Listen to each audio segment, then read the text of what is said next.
3.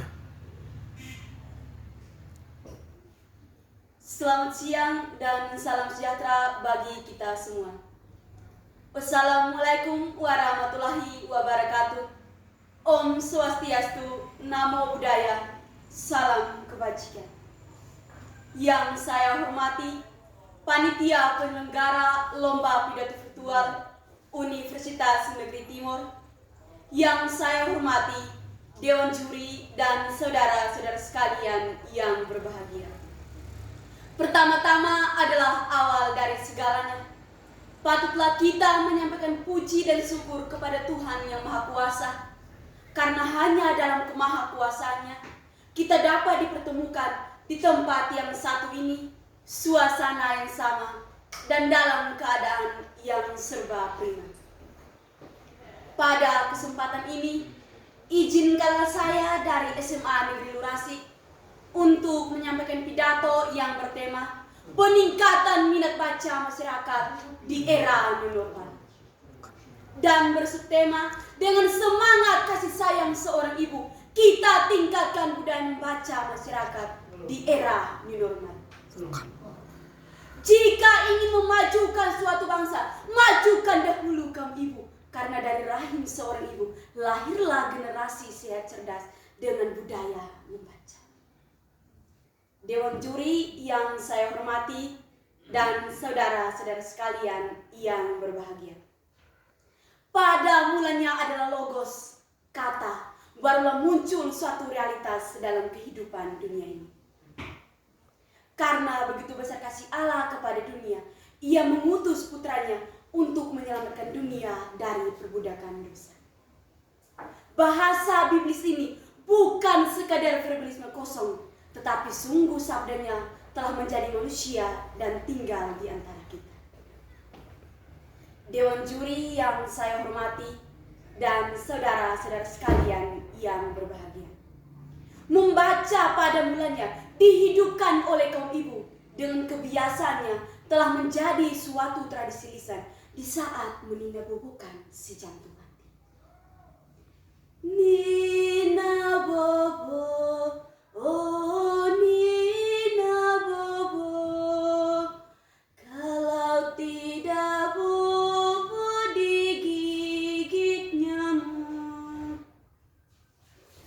Selain lagu ini, sebenarnya masih banyak cara untuk meninabobokan anak oleh kaum ibu. Pada masyarakat yang masih kental tradisi lisannya, menceritakan dongeng sebelum tidur adalah hal yang lazim dan baik. Tradisi lisan yang kita yakini dimulai dan dibiasakan oleh kaum ibu janganlah dianggap sepele. Karena sejarah bangsa kita pun dibangun dari tradisi lisan, barulah bahasa tulisan. Oleh karena itu, sebelum masyarakat kita dirasuki oleh televisi dan media elektronik lainnya, alangkah bijaknya dan bajiknya kita menghidupkan kembali kebiasaan yang dulu yang sudah ditanamkan oleh kaum ibu saat berdongeng sebelum tidur. Dewan Juri yang saya hormati dan saudara-saudara sekalian yang berbahagia. Sejarah bangsa mencatat bahwa tokoh nasional kita Adam Malik yang hanya berpendidikan sekolah dasar, namun termotivasi untuk membaca secara otodidak, dapat merubah nasibnya menjadi seorang penulis dan termotivasi dan berhasil meraih Nobel Perdamaian Pertikaian antara Indonesia dan Malaysia.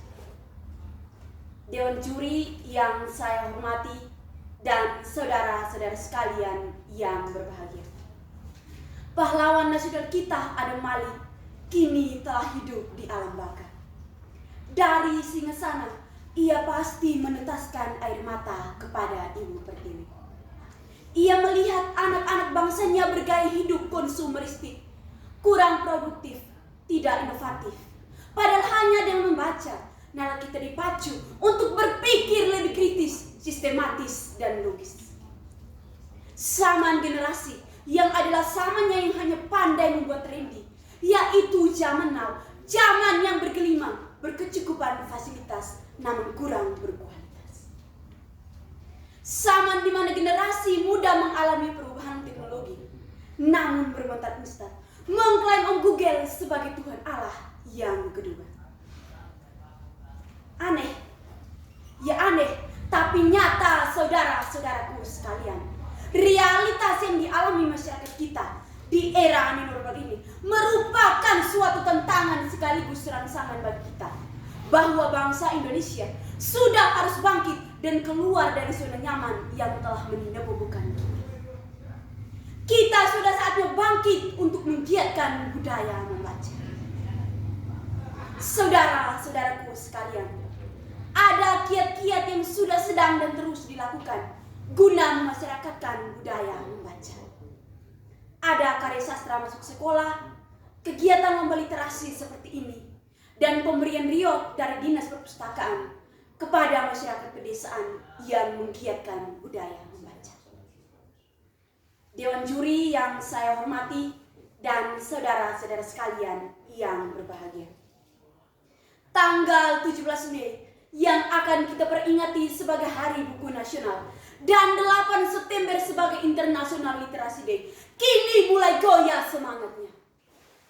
Jika revolusi mental bangsa tidak berpijak dan berpihak seorang manusia dalam kandungan seorang ibu. 9 bulan 10 hari adalah momentum yang penuh rahmat. Masa-masa emas di mana karakter suatu bangsa ditentukan dari dan oleh rahim seorang ibu. Dewan juri yang saya hormati dan saudara-saudara sekalian yang berbahagia. Demi memasyarakatkan budaya membaca, ada 2 opsi yang sangat fundamental.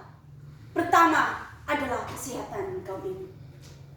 Eksistensi seorang ibu sebagai makhluk yang penuh kasih sayang harus dijaga keberadaan. Yang kedua adalah pemerintah. Pemerintah terus menggerakkan adanya perpustakaan di keliling setiap desa dengan memperhatikan protokol kesehatan. Dengan membawa hand sanitizer, mencuci tangan sebelum dan sesudah beraktivitas adalah harga mati yang harus dijalankan.